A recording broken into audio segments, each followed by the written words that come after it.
Hechos capítulo 4. ¿Qué está pasando en Hechos capítulo 4? ¿Qué está pasando en el libro de Hechos? ¿Recuerdan qué está pasando en el libro de Hechos? ¿Qué es el libro de Hechos? ¿Qué nos relata el libro de Hechos? El libro de Hechos nos relata el nacimiento de un organismo, no una organización. Un organismo que se llama iglesia. Fíjense que la iglesia no es un club social.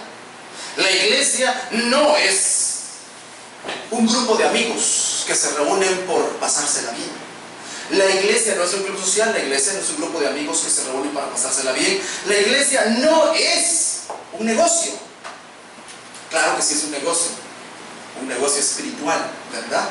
Es un negocio espiritual, pero no es un negocio donde estamos aquí para hacer dinero, para hacer plata y para... Eso no es la iglesia. ¿Qué es la iglesia? La iglesia es un organismo.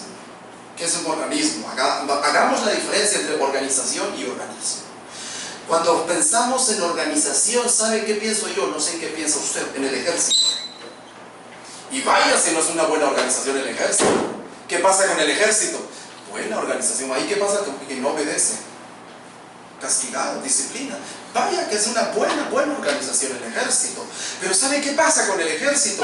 Es una organización fría. Es una organización impersonal, es una organización donde se hace lo que se debe hacer, pero no hay muchas veces en general, no hay esa amistad, no hay esa convivencia, no hay esa comunión, no hay esa vida en medio del ejército. En cambio en la iglesia hay esa convivencia, hay esa comunión, hay ese estar, mire, juntos, de querer estar juntos. ¿Verdad que sí? Todos los días. ¿Cuántos testimonios encontramos nosotros? Oye, ¿y no tienen ustedes servicios todos los días? Porque yo quiero asistir ahí con ustedes todos los días. Les tenemos que decir, desafortunadamente nos reunimos o cada domingo, o de repente una vez más por semana también, 2 veces a la semana, pero no nos podemos reunir cada domingo, bueno, todos los días. Pero mucha gente viene y dice, yo quiero estar allí con ustedes todos los días, porque se siente bien, es agradable, porque allí me escuchan, porque ahí oran por mí. Esa es la iglesia. Eso es lo que persigue la iglesia. Esa es la iglesia ideal. ¿Dónde nació ese grupo, esa iglesia? En Hechos. En Hechos, todo el libro de Hechos nos relata el inicio de la iglesia. ¿Quién fundó la iglesia? Así es, Jesucristo. El Espíritu Santo vino a darle el banderazo de salir de la iglesia. El tema central de la iglesia, ¿recuerda? Los reinos de Dios. ¿Quiénes son el fundamento de la iglesia? ¿Quiénes son las bases de la iglesia? Los apóstoles, esos 12 apóstoles. ¿Cuál es la misión de la iglesia? ¿Para qué estamos nosotros acá? Para hablar de Jesucristo. Por eso le decía, la iglesia no está para hablar de política, la iglesia no está para hablar de sociedad solamente, la iglesia no está para hablar de lo mío, de mí. ¿Sabe para qué está la iglesia? Y suena paradójico. Mientras usted y yo más hablemos de Jesucristo, conozcamos a Jesucristo, mire, más fácil le va a ser a usted y a mí, hablar de usted. ¿Se me entiende? O se lo explico un poquito más. Diferencia entre un club social, un club de consejería. ¿Qué pasa en un club social, en un club de consejería? Llego, me inscribo y me sientan así en círculo, quizás, ¿verdad? Y entonces el que está dirigiendo el grupo nos dice, a ver, ¿qué traes en tu corazón? ¿Qué hay acá? Te vamos a escuchar. ¿Se ha dado cuenta que cada uno empieza a hablar de él, de ella? Yo pues fui esto, fui aquello, yo fui pobre, yo fui torturado, yo fui secuestrado y bueno, y entonces caí en drogas, caí en alcohol y entonces estoy tratando de recuperarme. Y claro, ¿para qué están todos los demás? Para escucharle. Perfecto, está bien. Eso es un club de consejería. Pero ¿sabe cómo funcionan las cosas en la iglesia? Mientras más escuchamos al Maestro, mientras más escuchamos a Jesucristo, más nuestras cargas que traemos son llevadas lejos. Más fácilmente viene la sanidad. Dios sana emocional, espiritualmente, y cuando Él quiere lo hace físicamente. ¿Sí? Pero es lo que pasa con la persona de Jesús. Entonces, quien fundó la iglesia, que se llama Jesucristo, mire, Él sí dice, reúnanse entre ustedes. alábenme, reflexionen en mi palabra, es lo que estamos haciendo acá. Hagan todo lo que yo les digo. Pero todo lo que yo les digo, así dice Jesucristo, significa conocerlo a Él. Significa amarlo a Él, significa buscarle a Él, significa reconocer que Él es todo. Y en la medida que nosotros le conozcamos a Él, en la medida que nosotros le busquemos a Él, en la medida que nuestro amor por Él vaya creciendo, ¿sabe qué va a ir pasando? Todo lo mío va a ir poniéndose en su lugar. Todo va a ir tomando forma. Todo va a ir tomando forma. ¿No lo cree? Experiméntelo, ¿sí? Experiméntelo, vívalo. De hecho, los que estamos en el cristianismo, los que estamos en la iglesia del Señor, si algo hemos aprendido es eso, que desde que Jesucristo empezó a obrar en nosotros, desde que empezamos a escucharlo más a Él, desde que le empezamos a amar más a Él, en la medida que yo lo escuché más a Él, en la medida que usted le ha amado más a Él, todas las cosas se han ido poniendo en orden. ¿Qué dice Mateo 6:33? Mas buscad primeramente el reino de Dios y su justicia, y luego ¿qué va a pasar? Dice, y todas las demás cosas van a venir por añadidura. Hechos nos relata la historia de la iglesia, la historia de quién empezó la iglesia. Pero miren, la iglesia empezó preciosa. Era un grupo donde no había problemas, era un grupo donde no había rivalidad, era un grupo donde no había divisiones, era un grupo donde todos tenían en común todo. Lo vamos a ver la otra semana, cómo un hombre llamado Bernabé se atrevió incluso a vender su terreno. Se atrevió a vender un gran terreno y trajo todo el dinero a la iglesia. De modo que aquellos que tenían mucha necesidad, ¿saben qué pasó? Se les ayudó con la venta de ese terreno. Ojo, ¿se le dijo a Bernabé que vendiera ese terreno y que trajera el dinero acá a la iglesia? No se le dijo, seamos claros. Una cosa es que nazca de nosotros traerle una comida a todos los de la iglesia, y otra cosa es que le digamos, tú me vas a traer comida el otro domingo. Así tampoco, así no funciona. Así no funciona. Una cosa es que a usted le nazca, ¿verdad?, traer tanto para compartir con sus hermanas, con sus hermanos, con los que están allá en la iglesia, y otra cosa es que se le obliga a hacer algo. Lo que pasaba ahí en Hechos era eso, que dice que ellos tenían una gran generosidad en su corazón, que ellos lo querían compartir todo.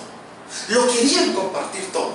Había una vaquita dando leche, ahí estaban ordeñando la vaquita, quién sabe, el domingo en la mañana, trayendo el montón de leche para regalarlo allá en la iglesia. ¿Sabe qué pasa en muchas comunidades allá en los campos, en muchos lugares? Entra la gente por ahí, por la puerta del edificio de la iglesia, y miren, viene cargando huevitos que la gallina puso esta semana, y lo traen y lo ponen en una canastita ahí en un lugar. De modo que después, bajo la dirección de los diáconos son los que distribuyen, administran lo que viene a la iglesia, bajo la dirección de los diáconos, aquellas personas que tienen necesidad de repente salen con sus blanquillos, así les dicen, ¿verdad?, a los huevitos, con sus blanquillos, con su arroz, con sus frijolitos, y miren, de paso alabó al Señor. En primer lugar alabó al Señor, y de paso se fue encargadito. Pero, ¿eso es obligatorio? No es obligatorio. Eso nace. Es una ofrenda que nosotros compartimos con las otras personas que vienen a la iglesia. Así era Hechos. ¿Se imagina esa escena? La Biblia dice que nadie tenía necesidad de nada. ¿Por qué? Porque todos tenían suficiente. Eso es lo que rogamos por la iglesia. Estando trabajando precisamente en el norte de California, en la ciudad de San Francisco, arribita de la ciudad de San Francisco, en un lugar carísimo, de mucho dinero, mucha gente de mucho dinero en ese lugar, fuimos llamados a pastorear, a empezar y a pastorear un grupo hispano. Y usted sabe, nuestra gente hispana es la que le cuesta un poquito más ubicarse en esos lugares, por papeles, por educación, por oportunidades, lo que sea. Nuestra gente hispana es la que más le cuesta. Recuerdo que el segundo año que estuvimos ahí, tal vez el 80-90% de la congregación no tenían trabajo. No tenían trabajo. Pero algo que nos llamó la atención fue su fidelidad de buscar al Señor, nuevitos en Cristo, pero su deseo de buscar a Dios, su deseo de conocer la palabra de Dios. Yo vine y me fui al lado americano y les presenté la necesidad. Muchos de mis paisanos no tienen que comer, no tienen para la renta. Muchos de mis paisanos están realmente en necesidad. ¿Sabe cómo obró Dios? Dios obró increíblemente. Dinero, cosas, tantas cosas vinieron del lado americano.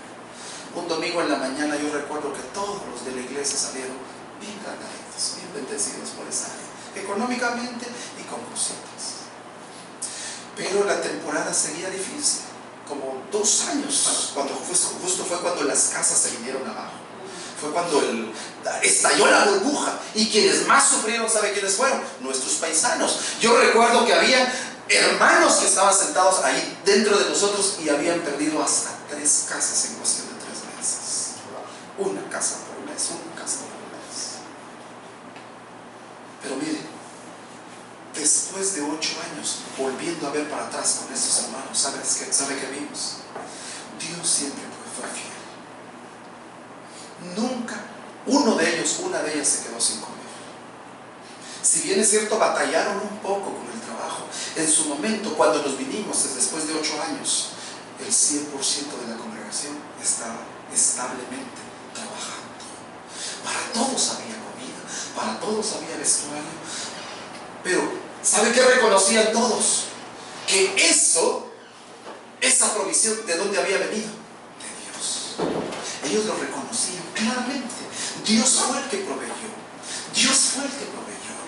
Recuerdo una vez también un misionero que estuvo en Chile. Lo mismo.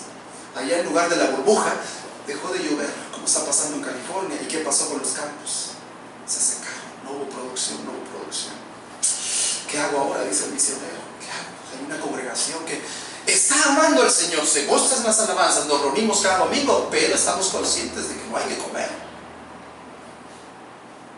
El misionero, con fondos que buscó también de nuestros hermanos, sus compatriotas americanos, vino a buscar fondos, compró un terreno ahí cerca del edificio del templo de la iglesia e invitó a toda la gente que viniera. Vamos a mover la tierra, a remover la tierra. Empezaron a sembrar verduras, pero ¿sabe qué pasó? Ellos vieron milagros palpables ahí. La congregación junta, bien unida, empezaron a barbechar la tierra. Así es, ¿verdad? La palabra barbechar la tierra. Empezaron a sembrar sus semillitas. Y como no había lluvia, había un río lejos. Todos ellos, hombres y mujeres, con baldes, a traer el agua desde allá para, y así al estilo riego aquí por el centro, ¿verdad? Poquita agua bien aprovechada en cada semilla. Había que aprovechar bien el agua. Mire, milagrosamente Dios prosperó esos sembrados. Incluso el testimonio de ellos es que si se tarda, qué sé yo, 2-3 meses en salir una verdura, en un mes ya había salido. Ese es el testimonio de nuestros hermanos, son creíbles.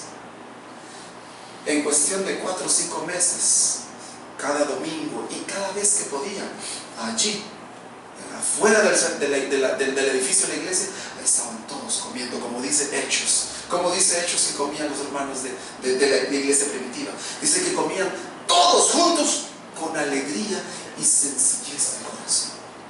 Como diríamos nosotros, ¿verdad? De que nos sirven unos grandes asados por allá afuera, con unas grandes bebidas por acá, y con una gran pistola por acá, y las grandes botas por allá, y los grandes sombreros, y así todos soberbios. Sí, lo estamos disfrutando. Esas costillitas o ese asado. ¿Para qué? En cambio, por el otro lado, qué precioso es comernos unos frijolitos con huevitos, pero con la paz de Dios, en armonía, todos en casa. Y más cuando de repente invitamos a los vecinos, a las amistades, o como estamos acá, con la iglesia del Señor. Y comer juntos con alegría, sencillez de corazón. Era lo que pasaba en Hechos. Esa es la iglesia perfecta. Esa es la iglesia que anhelamos. ¿Y sabe cuándo vamos a estar otra vez así como la iglesia de Hechos? Cuando Jesucristo venga por nosotros otra vez. Confiamos que esos tiempos volverán. Confiamos que un día vamos a estar comiendo. Ahora hablando de comida, ¿verdad? No tengo hambre, les apuesto que no tengo hambre. Pero si alguien tiene hambre en esta mañana, qué pena por usted. Pero imagínense comiendo paellitas españolas, comiendo, ¿qué más? Chapulines de Oaxaca. comiendo todo tipo de comidas. Allá con el Señor va a haber abundancia. Hay abundancia y va a haber abundancia. Pero la abundancia, ¿por dónde empieza?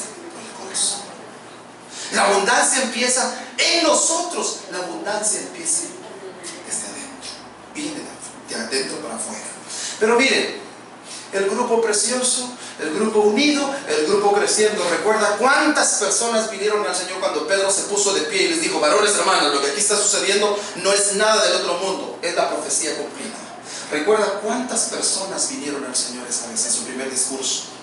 3,000 hombres. Se calcula que fueron más o menos 20,000 personas las que vinieron al Señor de en un solo día. En Hechos capítulo 3 vimos que Pedro también se puso de pie después de que sanó a un cojo y les predicó ¿a quién? Al Hijo de Dios. Recuerde que el Hijo de Dios no es bienvenido en todos lados. La persona de Jesús no es bienvenida en todos lados.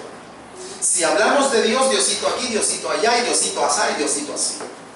Pero si hablamos de la persona de Jesús, Jesús no es bienvenido en todos lados.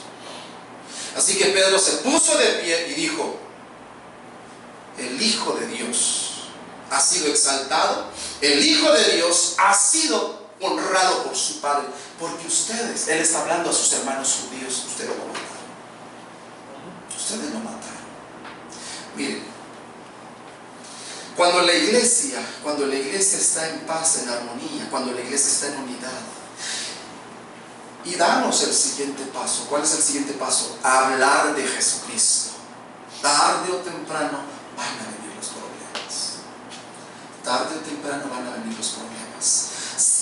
Sintámonos afortunados nosotros los que hablamos de Jesucristo en el norte de México, Estados Unidos para arriba. De Guatemala para allá, sintámonos afortunados. ¿Sabe que muchos paisanos mexicanos, sobre todo en el centro y en el sur de México, por hablar de la persona de Jesús, están siendo maltratados, están siendo perseguidos? Precisamente me reuní con 3 de ellos en la ciudad de Miami, 3 de ellos que habían sido echados de sus casas, de sus comunidades, allá en San Cristóbal de las Casas. Cerquita de San Cristóbal de las Casas hay un lugar que se llama San Juan Chamula. ¿Han oído de ese lugar? Hay un lugar que se llama San Juan Chamula. Mi abuelita cuenta, tiene 102 años, que hace muchos años, cuando ella vivía, claro, ella vive al otro lado de Guatemala, dice que enviaron unos cuantos misioneros a predicar de Dios allá en San Juan Chamula.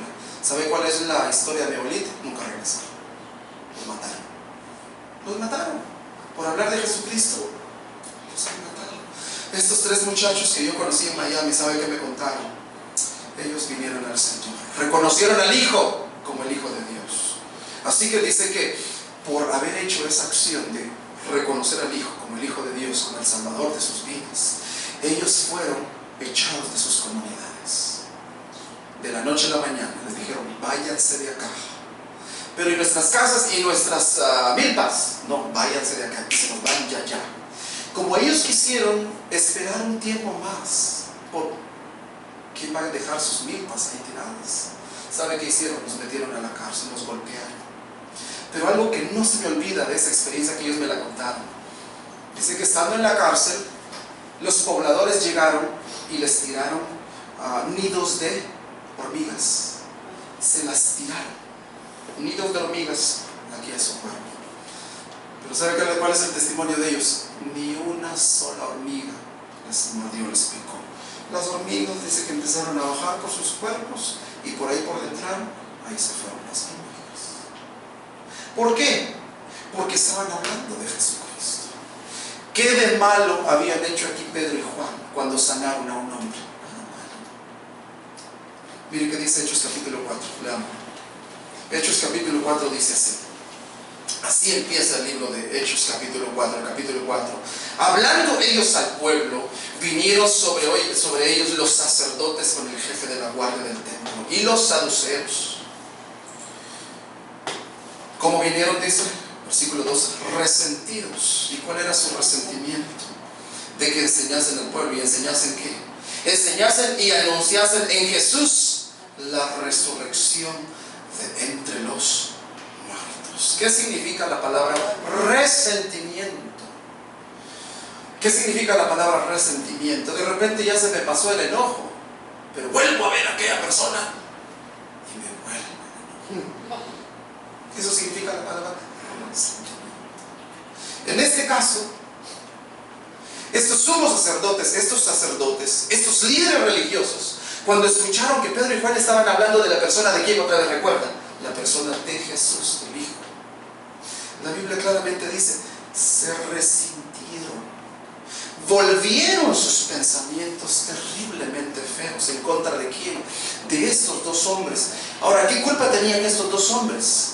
Lo que pasa es que estos dos hombres habían andado dentro del círculo de Jesús. Habían andado dentro del círculo de Jesús. Y a Jesús, estos precisamente sacerdotes, sumos sacerdotes, saduceos, fariseos, ellos habían matado a Jesucristo. Odiaban tanto a Jesucristo. ¿De dónde salía tanto odio? Odiaban tanto a Jesucristo que cuando oyeron que Pedro y Juan estaban hablando de Jesús, dice que en su corazón, en su mente, volvieron a sentir el mismo odio que habían sentido hace unos cuantos meses. Se molestaron tanto que dice que en el versículo 3 echaron mano de ellos y los pusieron, ¿dónde dice? En la cárcel hasta el día siguiente, porque era ya tarde. ¿Cuántos de nosotros estaríamos dispuestos a ir a la cárcel precisamente por hacer una buena acción? Precisamente por hablar de Jesucristo. Por eso le digo, sintámonos muy afortunados de que vivimos en estos lugares, porque no tenemos ese tipo de persecución que tienen nuestros hermanos en Cristo allá en el sur de México, que tienen nuestros hermanos en Cristo allá en Irak, Afganistán, en Siria, que tienen nuestros hermanos en Cristo en Nigeria. Fíjese que hablando de la persecución contra los cristianos, siglo XX, siglo XXI, han muerto más cristianos por su fe que de los que murieron todo el siglo XIX, desde que empezó la iglesia. Siglo I hasta el siglo XIX murieron miles de personas por su fe en Cristo. Pero solo en el siglo XX, siglo XXI han muerto muchas más todavía personas. ¿Por qué? ¿Todo por qué? ¿Cuál ha sido el delito? Amar al Hijo. Ese ha sido su delito. Hablar del Hijo de Dios, Jesucristo. No es fácil, por eso les digo. El libro de Hechos nos relata que hablar de Jesucristo, seguir a Jesucristo, tiene un precio. Tiene un precio. ¿Cuál es el precio? Estar dispuesto a ser vituperado, burlado. Estar dispuesto a ser muchas veces echado de su casa, echado de su comunidad. Precisamente hablando de esos temas en el siglo I, poquito despuesito de que vivió Pedro y Juan, siglo II mejor dicho, casi seguro el siglo II, se levantó, hubo un hombre que se llamaba, ¿cómo se llamaba este señor? Se me va el nombre ahorita, el ancianito que murió quemado. Es el ancianito que murió quemado.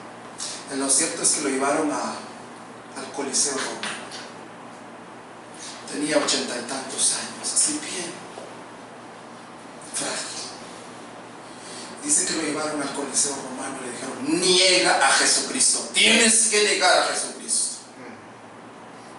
Y toda la muchedumbre le decía: niégalo, niégalo. ¿Por qué? En su mentalidad por compasión lo veían frágil. Pero ¿sabe qué dijo? ¿Qué hizo este hombre? ¿Cómo voy a negar a mi Señor cuando Él entregó su vida por mí? Cuando Él entregó su vida por mí. Yo no he hecho nada por Él. Así que yo felizmente voy a ir y voy a pasar por ese fuego. Porque yo no estoy haciendo nada por Él. Él ya lo dio todo por mí. 80 y tantos años. Frágil. Eso es realmente amar al Hijo. Eso es amar al Hijo. Aquí en Hechos lo vemos una vez más. Pedro y Juan, por hablar de Jesucristo, ¿a dónde fueron a parar? A la cárcel. Pero muchos de los que habían oído la palabra, miren que pasó, dice que creyeron. Y el número de los varones era como ¿cuántos? Ahora, ¿cuántas personas creyeron? Dice como 5,000 personas. Aconteció el día siguiente que se reunieron en Jerusalén los gobernantes, los ancianos y los escribas, y el sumo sacerdote Anás, Caifás y Juan Alejandro, y todos los que eran de la familia de los sumos sacerdotes. llamaron a Pedro y Juan y los pusieron en medio y les preguntaron: ¿qué le parece esta pregunta? ¿Con qué potestad? ¿O en qué nombre habéis hecho vosotros esto? Aquí vemos que de quienes esperaba misericordia, de quienes esperaba que estuvieran felices porque hubo sanidad, porque un muchacho que había de repente nacido cojo, había sido sanado, tenía 40 años, estaba postrado allí, tirado en la puerta del templo pidiendo dinero. Miren, ¿acaso no es cierto que eso debería haber hecho que cualquiera estuviera celebrando, feliz porque hubo una sanidad? Ellos no estaban felices, ellos estaban muy molestos, ellos estaban muy enojados. En el nombre de quién fue que hicieron ustedes esa sanidad. Pero recuerda a Pedro otra vez. Pedro tomó siempre la palabra. Pedro se convirtió en un hombre valiente. ¿Usted cree que Pedro era siempre valiente? ¿Fue siempre valiente? ¿Qué había pasado unos cuantos meses antesito cuando Jesucristo le dijo: Pedro, Pedro, Pedro, antes que el gallo cante? ¿Qué le dijo? Me vas a negar 3 veces. ¿Qué dijo Pedro? No, ¿cómo vas a creer, Señor? Si antes de que te maten a mí tiene que pasar por sobre mi cadáver. Pedro era imprudente, era impulsivo, hablaba lo que no sabía. Pero Jesucristo, que conoce el interior, que conoce el corazón, le dijo: Pedro, me vas a negar. Así que Pedro sí, definitivamente le negó. Pero Jesucristo le dijo: una vez me hayas negado, y una vez, mire qué precioso, te hayas levantado. ¿Recuerda que le dijo Jesucristo? Ve. ¿Y qué le dijo? Y fortalece a mis hermanos. Aquí lo estamos viendo. Cuando a Pedro se le preguntó: ¿en el nombre de quién sanaron a ese muchacho? Pedro aquí está fortaleciendo a toda la iglesia, poniendo ejemplo de valentía, de firmeza, poniendo ejemplo de un hombre, ahora miren, en su hablar bien equilibrado. Un tipo ahora diferente totalmente, que viene y se pone en pie ahora frente a los gobernantes, frente a asesinos, que si bien es cierto no estaban tatuados, no tenían así los grandes conejos de este tamaño, no estaban armados hasta los dientes, pero miren, tenían un corazón terrible y tenían un enorme poder para mover la policía del templo, para mover incluso a los romanos. Si ellos hubieran querido a esos 2 muchachos, ahí los linchaban en ese momento. Tenían el poder para hacerlo. Así que ¿qué tan fácil sería hablarles a alguno de ellos? Pedro no tuvo miedo. Pedro no tuvo miedo. 8. Entonces Pedro, lleno del Espíritu Santo, les dijo: gobernantes del pueblo y ancianos de Israel, puesto que hoy se nos interroga acerca del beneficio hecho a un hombre enfermo, de qué manera éste haya sido sanado, sea notorio a todos vosotros y a todo el pueblo de Israel, que en el nombre de Jesucristo de Nazaret, y de una vez les dice: a quien ustedes mataron, a quien ustedes crucificaron, y a quien de todas formas Dios lo resucitó de los muertos, por él, en su nombre, es que este hombre sano aquí está frente a ustedes. ¿Se avergonzó Pedro? No se avergonzó. ¿Tuvo miedo Pedro de hablar del nombre de Jesucristo? No tuvo miedo. Por eso le digo,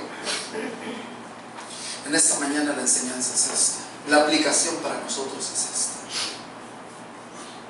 ¿Qué tanto se nos facilita a nosotros hablar de la persona de Jesús? ¿Qué tan fácil es para usted y para mí hablar de la persona de Jesús?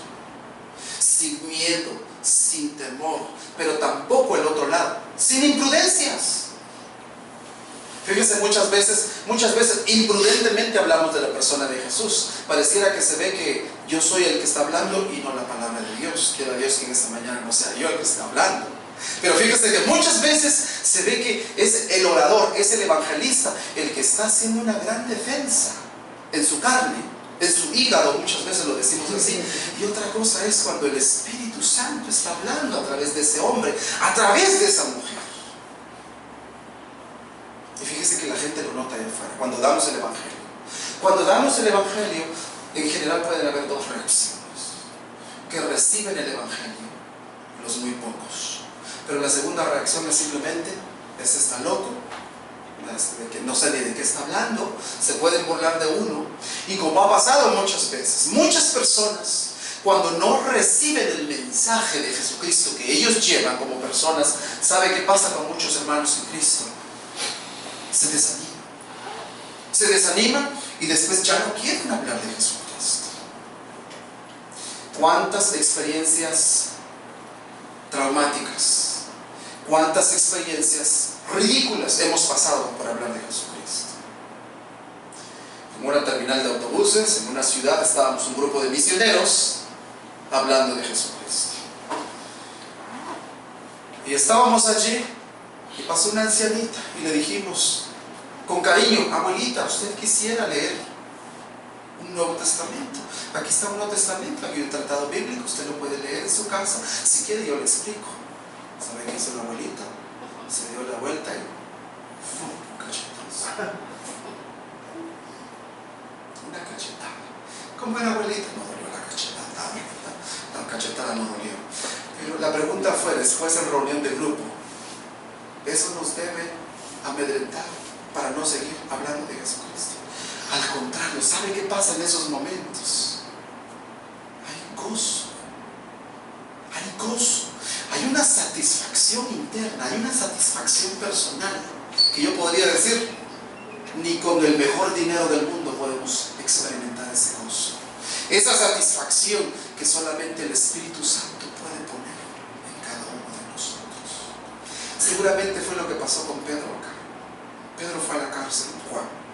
Pedro y Juan fueron llevados ante aquellos asesinos. Pedro y Juan fueron llevados allá para ser interrogados. ¿En el nombre de quién están hablando ustedes?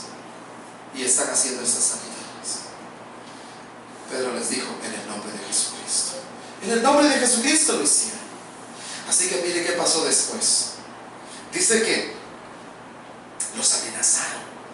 Dice que los amenazaron, los dejaron ir, los soltaron. Pero mire qué hicieron en el versículo 17. Ellos solos se reunieron ahí atrás y dijeron: ¿ahora qué hacemos con estos dos hombres? Para que no se siga divulgando en el pueblo este milagro y para que no se siga hablando el nombre de Jesucristo, dice que les volvieron a llamar en el versículo 18. Y cuando dice, les intimaron a que en ninguna manera hablasen en el nombre y enseñasen en el nombre de quién otra vez, de Jesús. ¿Qué respondió Pedro y Juan otra vez? Lo ve usted en su Biblia. ¿Qué respondieron ellos? Pero señores, juzguen ustedes si es justo delante del mismo Dios al que ustedes dicen creer. Juzguen ustedes si es justo delante del mismo Dios obedecerlos a ustedes o obedecerlo a Él. No podemos dejar de decir lo que hemos visto y oído. Entonces, otra vez, ¿qué hicieron? Los amenazaron y los soltaron. No hallando de ningún modo de castigarles. Por ellos mismos, miren, querían acabar con estos muchachos. Pero ¿qué fue lo que los detuvo aquí? El Espíritu Santo. Pero también, fíjese que en el fondo, una persona como ellos, que llegan a este extremo de violencia contra otro, ¿sabe qué está pasando en el fondo? Hay temor, hay temor, hay miedo. ¿Alguno de ustedes ha tenido la experiencia de estar en medio de una pandilla? La Mara Salvatrucha, la Mara 18. ¿Alguno de ustedes ha tenido la experiencia? Son muy cerquitas míos los la Mara Salvatrucha, salvadoreña. Tuve la oportunidad una vez con dos jovencitos más, una jovencita y un jovencito, hablar de Jesucristo en un área muy conflictiva. Estábamos así como ahorita tocando la guitarra, estábamos hablando de Jesucristo. Cuando sentimos nos había rodeado como 20 de estos. Lo mismo, conejudos, ¿qué más? Tatuados, los jovencitos, mire, estaban allí atentos. Tenían en su rostro marcada la amargura. Y una de las primeras preguntas que nos hicieron es: si Diosito es tan grande, ¿por qué no mata a aquel que mató a mi papá? Que mató a mi hermana. Y no se imagina con qué palabra la descripción de Dios. La respuesta nuestra fue: Diosito es muy grande, que mandó a su Hijo Jesucristo. Y si tú reconoces a Jesucristo, Él te puede sanar de ese enojo, de ese odio, de esa amargura. Esas fueron las palabras para los muchachos. En el fondo yo estaba orando, Señor, protégenos de estos muchachos. Pueden hacernos lo que quieran. Pero algo gracioso sucedió. Estuvimos cantando y cantando con ellos, Dios obrando, el Espíritu Santo obrando, que esos lobos terribles, miren, parecían corderitos a la par de nosotros.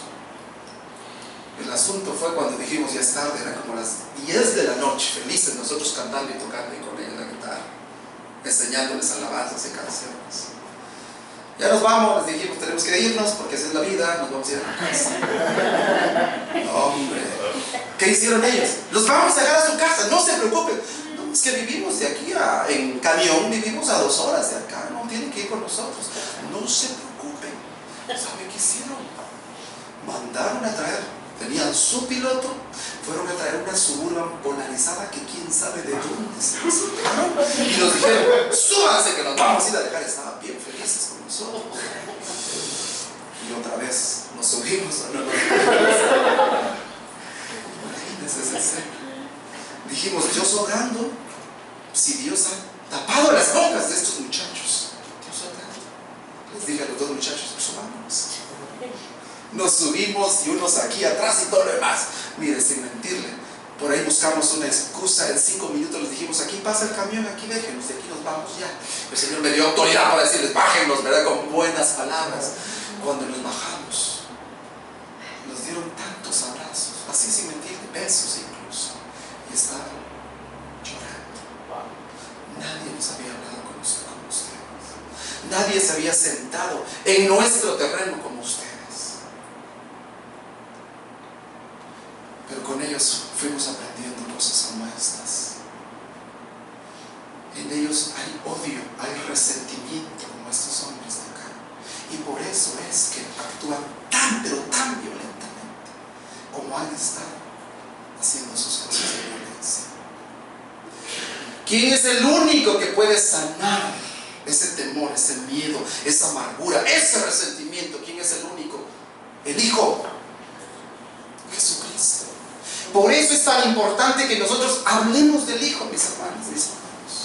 Por eso es tan importante que ustedes y yo sigamos hablando de la persona de Jesús. El Hijo es el único que puede cambiarnos y transformarnos. Así que mire qué pasó. No podemos dejar de hablar, dijo Pedro. No podemos dejar de decir lo que hemos visto y oído. Ellos entonces les amenazaron y les soltaron. Vayamos al versículo 23. ¿Tienes su Biblia? Terminamos con ese versículo 23 en adelante. Yo quisiera que leyéramos esa porción juntos y en voz alta. Los que tengan allí, los que tengan su Biblia, su iPad, su iPhone, todo lo demás, aquí son bienvenidos. Ahí está la Biblia. Mire, yo estoy usando esto porque tiene la letra mucho más grande, así que ya mis ojos no funcionan muy bien. Lo mismo quizás algunos de ustedes aquí, así que bienvenida a las tabletas y bienvenidos a los iPhones. ¿Qué dice el versículo 23? ¿Quiere que lo leamos en voz alta? ¿Qué hicieron los demás hermanos? ¿Cuál fue esa preciosa escena? Leemos juntos, dice el versículo 23. Y puestos en libertad, vinieron a los suyos y contaron todo lo que los principales sacerdotes y los ancianos les habían dicho. Y ellos, habiéndolo oído, alzaron unánimes la voz a Dios y dijeron: Soberano Señor, tú eres el Dios que hiciste el cielo y la tierra, el mar y todo lo que en ellos hay, que por boca de David tu siervo dijiste: ¿por qué se amotinan las gentes y los pueblos piensan cosas vanas? Se reunieron los reyes de la tierra y los príncipes se juntaron en uno contra el Señor y contra su Cristo, porque verdaderamente se unieron en esta ciudad contra tu santo Hijo Jesús, a quien ungiste Herodes y Poncio Pilato con los gentiles y el pueblo de Israel. ¿Para qué dice? Para hacer cuanto tu mano y tu consejo habían antes determinado que sucediera. Miren la oración, sigamos orando con ellos. Y ahora, Señor, mira sus amenazas y concede a tus siervos que con todo de nuevo hablen tu palabra. Mientras extiendes tu mano, ¿para qué dice? para que se hagan sanidades y señales y prodigios mediante el nombre de tu santo Hijo Jesús. Cuando hubieron orado, el lugar en que estaban congregados, ¿qué pasó? Dice, tembló. Y todos fueron llenos del Espíritu Santo y hablaban con denuedo la palabra de Dios. ¿Qué le parece? Lo que le pasó a Pedro y a Juan. ¿Cómo estaba el resto de la congregación? Tristes, temerosos, asustados. Pero estaban en corazón, estaban allá en la cárcel con Pedro y Juan. En su mente estaban orando por Pedro y Juan. Recuerda, cuando regresaron Pedro y Juan y les contaron todo lo que habían pasado las últimas 24 horas. ¿Qué hace la congregación? Yo estoy seguro que la congregación de, quién sabe, miles de personas se arrodillaron. ¿Y qué pidieron? Dice, pidieron denuedo para hablar del Hijo. Termino con esto. Denuedo. ¿Qué significa la palabra denuedo? Denuedo significa ánimo, valentía. Significa que si antes yo no tenía oratoria, ¿de dónde me saqué esta oratoria? Para hablar y tirarme un discurso acerca de la persona de Jesús. ¿Sabe quién nos capacita en esos momentos? El Espíritu Santo. La mayoría de hombres y mujeres, sobre todo pastores que nos paramos acá al frente a predicar la palabra de Dios. ¿Sabe qué dice un amigo mío? Antes, cuando yo estaba en la iglesia, yo era el hombre más, pero más tímido de todos ahí en la iglesia. Todos se reían de mí, aparte era delgado, era así todo borbado, no me rasuraba, así era gracioso él para decir sus cosas. Mire, toda la gente se reía de mí. De repente el Espíritu Santo fue obrando en mí, poniendo en mí, así se fue su testimonio, el anhelo y el deseo de prepararme en la palabra de Dios. Orando, leyendo la Escritura, humillándose ante el Señor, aprovechando cada oportunidad para hablar del Hijo de Jesucristo. Ahora Él dice, miren, aquí estoy de pie, predicando la palabra de Dios, con denuedo, con ánimo, con valentía, sin miedo. Yo les pregunto a cada uno de ustedes en esta mañana, ¿qué tanto denuedo, qué tanta valentía hay en usted para hablar de la persona de Jesús?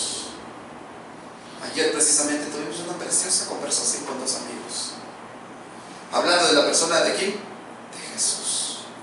Cuando hablamos de la persona de Jesús, otra vez van a haber todo tipo de reacciones.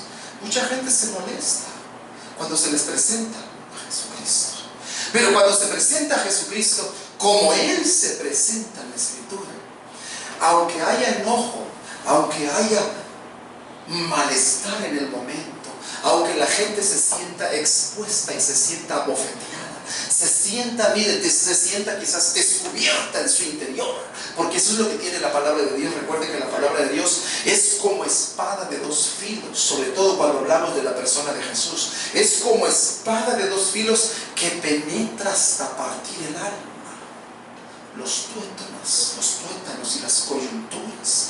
Dice que penetra hasta lo más profundo de nosotros.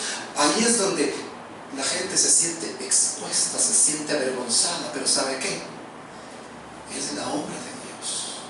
Es el momento justo para entonces, ahora, voltear a ver al Hijo Jesucristo. Pero ¿qué hace falta en usted y en mí? Denuedo. Si Iglesia Vida no tiene el denuedo para hablar de Jesucristo, va a ser un club social. Y para clubes sociales estamos llenos ahí afuera. Tienen más plata, tienen más carros, tienen más terrenos, tienen más donde divertirse, lo tienen todo. Nos vamos a quedar rezagados. Afortunadamente no somos un club social. Somos la iglesia del Señor. Y siendo la iglesia del Señor, ¿cuál es el mensaje que debemos proclamar? Jesucristo es su Hijo. Jesucristo es su Hijo. Oremos como la iglesia primitiva. Danos denuedo para hablar de ti. Déjeme terminar de esta forma en esta mañana. Y una vez más, le invito a que sigamos hablando esta semana de Jesucristo. Yo lo hice ayer. Voy a tratar de hacerlo otra vez esta semana. Seguir hablando de Jesucristo.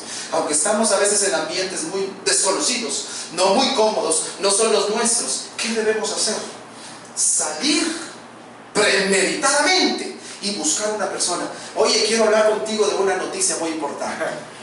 ¿Qué me vas a hablar? ¿Que el peso se está devaluando? No, no es esa la noticia. ¿Que me vas a dar trabajo? Tampoco es esa la noticia. Quiero hablar contigo de quién. Algo mejor, de Jesucristo. Qué precioso es conocer a Jesucristo. Les animo a cada uno de ustedes que sigan conociendo a Jesucristo. Empiecen leyendo Mateo, Lucas y Juan. En esos tres evangelios, cuatro mejor, Mateo, Marcos, Lucas y Juan, los cuatro le van a hablar de quién, de la persona de Jesús. Mateo lo presenta desde el punto de vista rey, el rey de los judíos. Marcos lo presenta desde el punto de vista del discípulo, del seguidor. Lucas lo presenta desde una perspectiva gentil, griega, muy, pero mire así, muy académica.